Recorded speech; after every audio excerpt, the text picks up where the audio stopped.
Good morning, and good morning. How many times have I said it? 3 times. Welcome once again to Farm Life, your regular family enrichment program meant to make us a better version of ourselves, to have thriving families and homes and relationships. My name is Michael Mensah, and as always, thank you for allowing us into your space, whatever that space may be. This morning, as always, we're going to have another very interesting conversation, and I'll start introducing from the left and I'll end to my right. So we're going to discuss a certain topic that we began with functional families, move to functional homes, and now we are going to discuss parenting 101. You know, when you plant a seed, it germinates and then grows up as a tender plant. As the plant grows, you water it, you nurture it, you put stuff in it. Then it gets to a point where it becomes a tree. When it becomes a tree, you cannot make much change to it unless you do some grafting and stuff to change some of the dynamics of it. And so parenting, for what it is worth, is so important that we need to give it a closer look. And that's what we intend to do this morning. You can join us via WhatsApp or Telegram as we go along with your messages, contributions, questions, queries, and what have you. And then we will share it or respond to it appropriately. The number to send the WhatsApp or Telegram to is 0549 986 996. Again, 0549 986 996. We'll open the phone lines as well in due course so you can share with us as well. So with me in the studio this morning is Sylvester Segwaya Mr., who is a public health practitioner, a pharmacist, and a counselor, among many other wonderful hats he wears. And next to him is another man who shares the same first name with me. He's called Mr. Michael Henry, in fact, co-founder of Lead Afrique International, who are doing a great job out there. And when they announce anything they are doing, you need to get involved. It will make you a better person. You know, it's been said that the biggest room in the world is a room for improvement. And the word M-O-R-E, more, is something we all should live by. Next to him is Letitia Henry, his wife. So it's husband and wife combination. They were here 2 weeks ago, and they are here today. She's also co-founder of Lead Afrique International, and they do so much from youth development to human capital development to so many other things. And so they deal with the facts and the figures, and they deal with changing mindsets from fixed mindsets to growth mindsets so we can all thrive and be a better version of ourselves. So today, we are all in good company to discuss. I really wanted Papa Sil here because he knows why, among other things. Yes. To raise 6 lovely children, you need a lot of grace. I have 4, or we have 4. So, I mean, biological children. Actually, the extra there, the other hats he wears, he does a lot of that. But to raise 6 biological children, you need a lot of grace. Yes. And so he has a lot of stuff to support us with this morning again. Welcome, ladies and gentlemen. Thank you you very much, Mickey. All right, so I'll fire the first one to a lady because they said that the spirit of home is mother. So let me start from you. Ohima Tish. That's part of the names I call her. Who is a parent? It's a very good question. I think a parent, I would like to see it as, you know, we have this parentified and everything. So I'm being mindful of how I couch it. But I think a parent generally is anyone who's supporting someone's growth on every side. So it could even be a mother, father, even an older sibling who's supporting. Circumstances happen, right? So we have instances where people lose their parents much earlier, and then the older one assumes the responsibility of the parent, and then has to work, put food on the table, make sure they have clothes to wear, they have food to eat, they have somebody to talk to when they need that person to talk to, they have somebody to guide them in times of chaos and confusion, especially with all the distractions that we have today.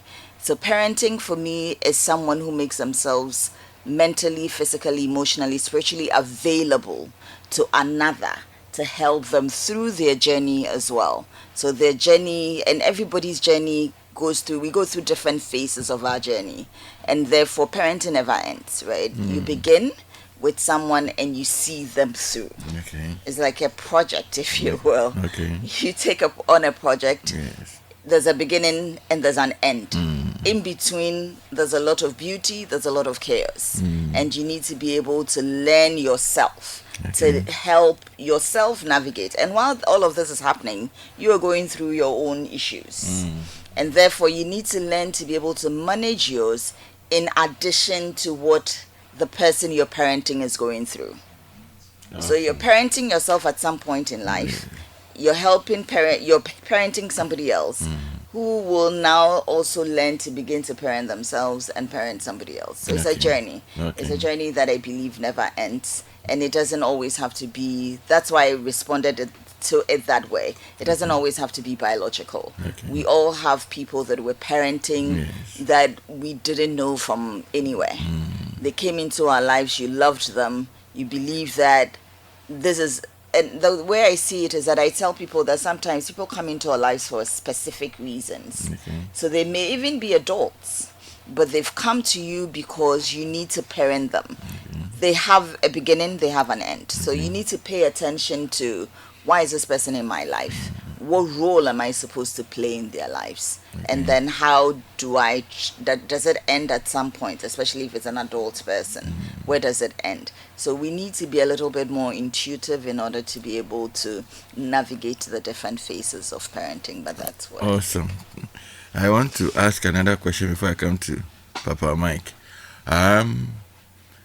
Is it easy in whether it's biological parenting, or especially when it comes to biological parenting, we'll drill down on it as well as we go along, particularly on the other forms of parenting where they are not biological. Is it easy for people to realize how and why people come into their space? Because you mentioned that some may come for a season, some may come for a reason, or some may come for a lifetime. How easy is it to know that? Is it that one has to set himself or herself or themselves up to be aware, or they just must grow with the process? Awareness in this case isn't enough, because it's deeper. When you're working with a human being, it's all encompassing, right? It's not just it's not a mental problem. It's not also just emotional. It's everything. So you need to be able to place yourself in the space where you pray about the person, if you will. Make sure that intuitively you feel at peace. That this is where I need to go. And sometimes so somebody comes into your life, they come with certain variables. And those variables will lead you into a choice, a decision, an action. In that space, you're looking at, what are these variables? How do I decipher? How do I work through these variables? And how do I bring them into the purpose that I believe they're in my life for? That's a very intuitive process. I would say it's even a bit more spiritual than intuition is spiritual. So yeah, I think it's more that, and then feel at peace, because oftentimes you pick up these projects, if you will, you're not at peace with it. It is not your job. So you can support to a point and terminate, but I think sometimes we all want to be mini gods, and therefore we forget that when dealing with a soul, you're dealing with their fullness. You need to be mindful of where you're coming in and going out of. Awesome. So Tish has laid a good foundation for us. I want to ask Papa Mike, are there kinds of parents, or is unilateral? Every parent is a parent. Yes, you'll be here. Or are there kinds of parents? Yes, there are. I think behavior scientists have given us based on what people do. So it's not cast in stone. As in, you are A or B, but it depends. So you can oscillate between different levels based on your behavior. And I think the first one that they give us is, we have parents who are inattentive. So these are styles more than identities. Okay. We have parents who are inattentive. We have parents who don't live up. You just mentioned whether people are aware of the responsibilities entrusted upon them when they assume the role, or when somebody comes into their lives and they need to play that role. And so generally the 4 styles are: one, the permissive parent. This parent is inattentive. He allows anything, normally out of guilt. They allow the child to do anything that they want. And when we do a lot of parenting workshop, we get a common refrain: oh, I suffered, so me, I don't want my children to suffer. So they become very permissive. When we started Lead Africa working with children in schools 11 years ago, we went to a school where in grade 3 almost all the children had mark. Really? Marks? Yes. Oh, wow. The Apple Mac. Yes, the Apple laptops. Right. And it was kind of a competition, and somebody says, oh, I just destroyed mine this weekend and daddy has bought me a new one. Wow. Yeah, this was 11 no years boundaries. ago. I'm not talking today. Yes. Wow. So these are the permissive parenting. In a permissive parenting style, the child rather leads. So whatever they want, they get. It's like your wish is my command. So the parent just permits anything. Then we have the uninvolved parent. Okay. And we are seeing a lot of that now in the work that we do with children. Okay.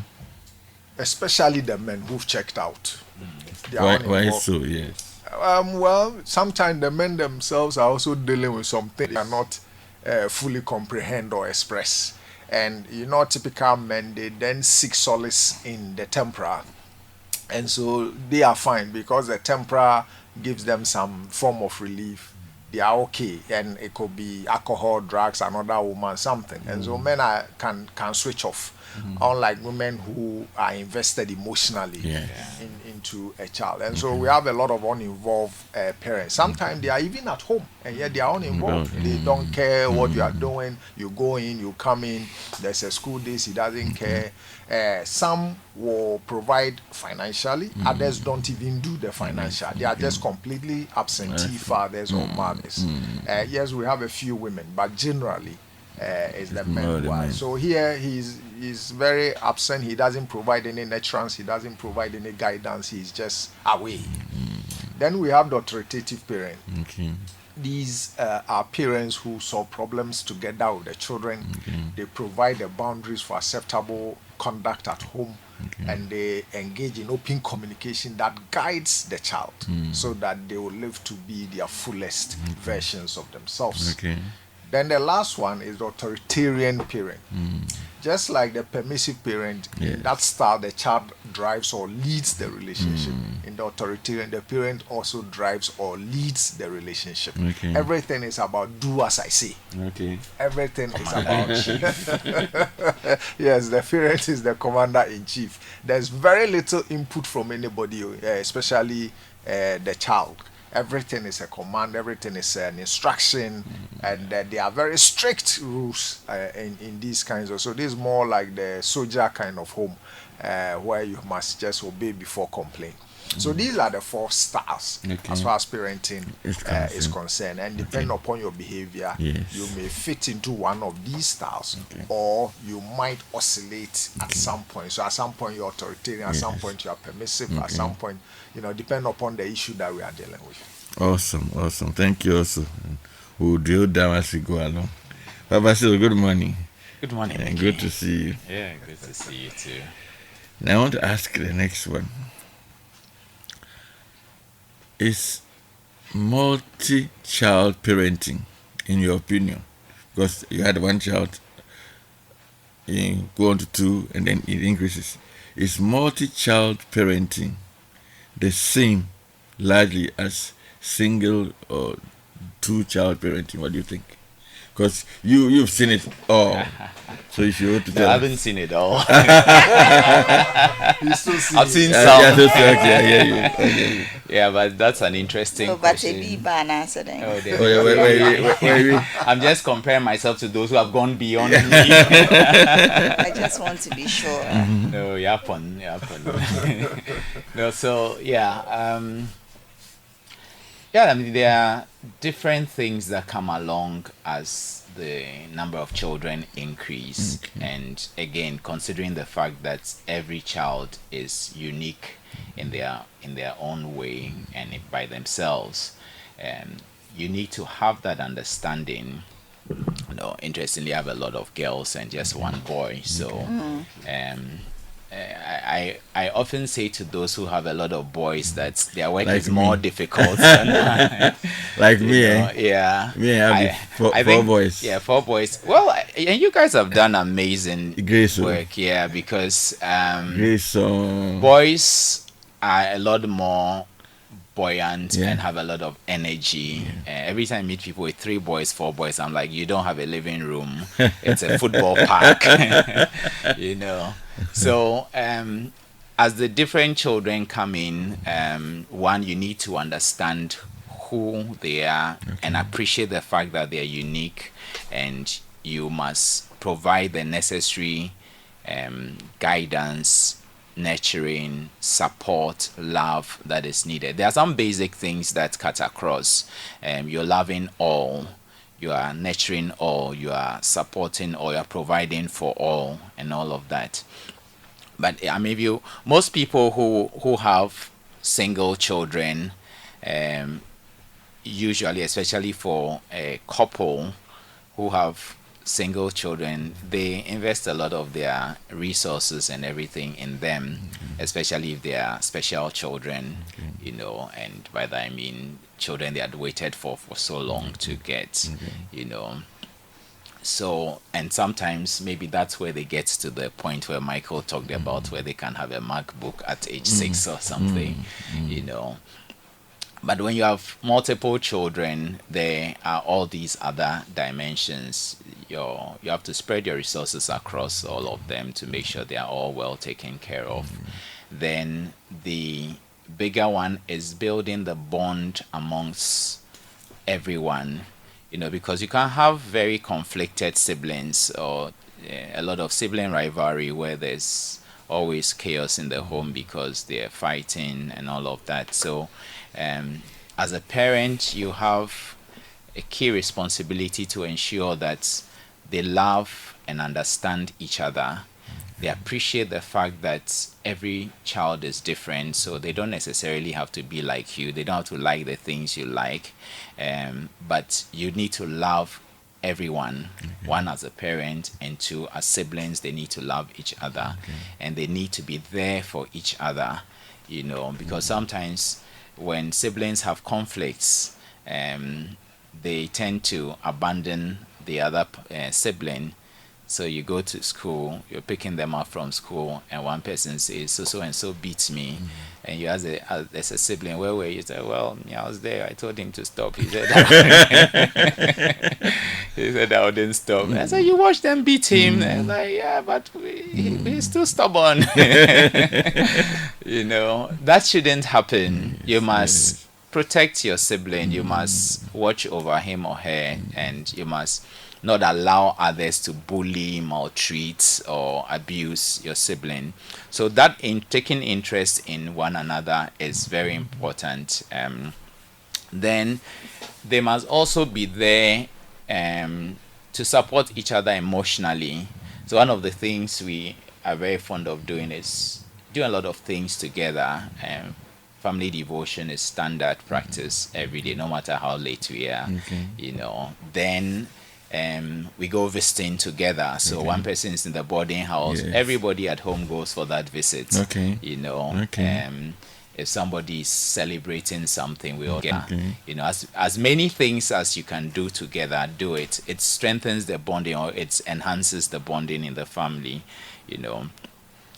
The more your children, the more demanding the task is. You can't wish it away. And so, and like you and Tish earlier on said, you don't necessarily have just biological children. Sometimes you have people who are not your biological children who actually take a lot more of your time. So, so, and you need to make time for them, your own biological children and everybody else who you parent one way or the other. because sometimes some of the people you parent who you didn't probably initially even think you would ever parent become the blessings in your life sometime later. And you're not necessarily parenting because you're looking for something back, or you're expecting some kind of reward someday. Maybe, your reward is in heaven, but do it because it's for the good of that person, and your greatest joy is to see that person turn out well, become successful, do well in life, become a responsible adult, is a well-rounded person by the time they are fully grown. So then you have that responsibility of appropriately socializing them, because Michael talked about the fact that the world today has changed a lot. There's so much out there that is pulling young people in different directions. So as a parent, you are there to provide them a lot of guidance, a lot of let me say wisdom, for want of a better word, to make the right choices in life.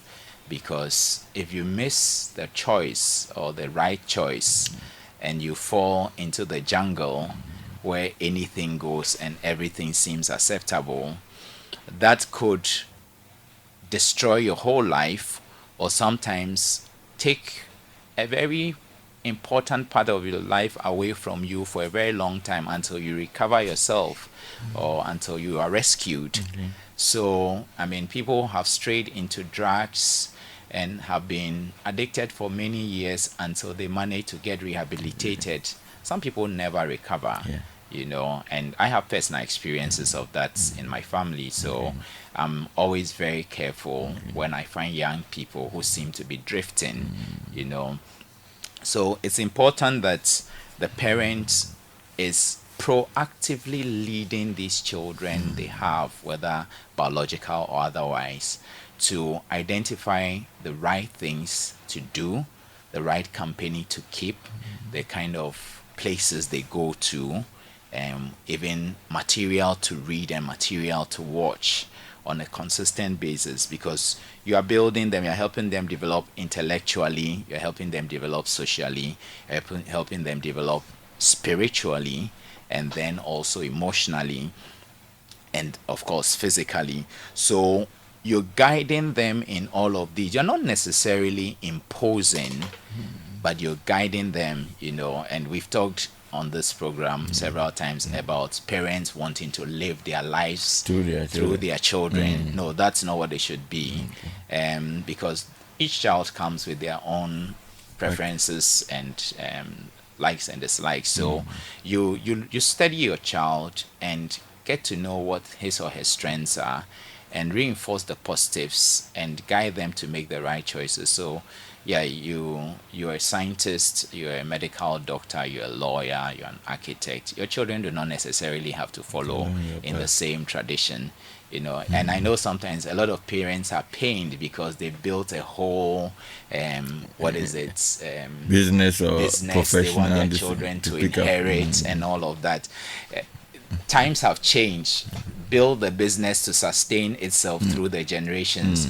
Your children can be on the board. They don't need to be actively involved on a day-to-day basis. They don't need to be the people running the show. If you have competent managers, it's good enough to have them sit on the board, and that's fine. Awesome. Thank you very much. If you are just tuning in, joining us, we are discussing Parenting 101, and with me is Sylvester Segbaya, Michael Henifa, and Lisha Henifa. So far, they've churned out serious nuggets, and we still have some time to go.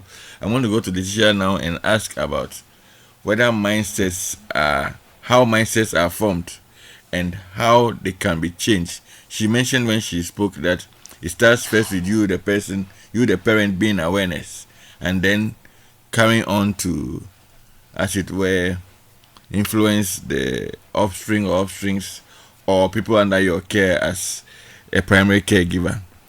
So that's to you, Tish. Yes, you can keep your comments, queries, and questions coming via WhatsApp on 0549 986 996. Again, 0549 986 996. Tish. I think that mindsets are pretty much formed So let's look at it from the very imprint stages, right? Okay. So they're formed through what the child hears, how they feel, the energies that they're receiving from their parents. Because sometimes, even in the womb, playing music, when you play music to a child, it has influence and it has a bearing on how their thinking is formed and is shaped. So we need to, if you start from there, you can do so many things with a child at that very imprint stage. They're watching you and forming mental decisions. They're forming perspectives. They're forming understanding. They're learning how to live as well as adults, because they won't be children forever. So they're learning how to defend themselves. There's so much going on from that very imprint stage. And a lot of times, especially when I was growing up, we did all these baby talk. Okay. But there are no baby talks. You may not understand the child, but they do understand language. And you can speak to them, because that's when they're forming. So speak to them in a language that you understand. And do not assume that they do not understand, because they understand. And they do respond. This is how they're learning. So in terms of shaping their mindsets, what you say, what you do, how you make them feel matters. The environment that you expose them to matters. The people that you are exposing them to matters. And we shouldn't take these things for granted. Whether it is whoever, especially for the people who help us at home, when they come into our homes, we need to reorient them. We need to induct them into our homes. We need to let them know what we are about and what value systems they should adhere to. So there's a lot that must be done to create an enabling environment for a child to grow and to be able to cultivate the right mindsets. As we're growing, we all know that we've been told we think about 60 to 80,000 thoughts every single day. From these thoughts, we're going to take decisions. And these decisions are about 35,000 every day as well. So simple things is helping a child to manage their receptive processes and their filtration processes. Because it is from these receptivity, filtration, and giving back that they will take decisions. These decisions can be empowering or disempowering. So as a parent, you're helping a child to think through all of these things from the multiple facets of their lives. So they'll go to school at some point, they'll have mates, they have to deal with the opposite sex, they have to deal with other parents of the opposite sex, they have to, or the same sex, but like your friends. So how are you dealing with them? How are you managing those relationships? They have an anchor. They need to anchor to source. How are they doing that? So you need to be able to support them with the tools and tactics to live independent, responsible lives. But that also requires that you as the parent has the tools and tactics to do so. And it doesn't always come. It's not, you need to learn, you need to read books, you need to attend seminars, you need to talk to other parents. You need to be able to choose a group of parents that support your process. Why so? Because we influence each other, right? We influence each other. Not just in terms of, there are some who are influencing each other in terms of, this person bought that, I need to buy it. There's that. But that's not what I'm talking about. We all live in an energy field. We all live in a universe that has universal laws operating whether it is we like it or not. And therefore we must be mindful. Remember, I talked about the enabling environment. That enabling environment, if you have friends and family, or your child has friends whose family systems are completely different, then you're giving them conflicting messages. So depending on the age that they're in, you're worrying that child, because then they don't know what the truth is. So this is what mommy says at home. When I go into these spaces, this is what happens there. I seem to like what happens there, but they don't have the vocabulary to determine what is good and bad. Intuitively, they would know. Intuitively, they would know. But in terms of trying to figure it out, mentally they want to understand what's happening. And if you don't have an environment where they could come and speak to you easily about anything and everything, then you're in trouble. Because this is when they determine what to make out of that, these experiences.